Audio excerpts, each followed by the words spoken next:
ওরে গৃহবাসী রবীন্দ্রনাথ ঠাকুর। ওরে গৃহবাসী খোল দ্বার খোল, লাগলো যে দোল, স্থলে জলে বনতলে লাগলো যে দোল। দ্বার খোল দ্বার খোল, রাঙা হাসি রাশি রাশি অশোকে পলাশে, রাঙা নেশা মেঘে মেশা প্রভাত আকাশে।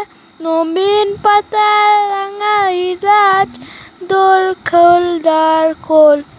বেণুমন মোরে দক্ষিণ বাতাসে, প্রজাপতি দলে ঘাসে ঘাসে। মৌমাছি ফিরে যাচ্ছে ফুলের দক্ষিণা, পাতায় বাজায় তার ভিখারিনীরা বীণা। মাধবী তীরে বায়ুগন্ধে বিভোর, দ্বার খোল দ্বার খোল।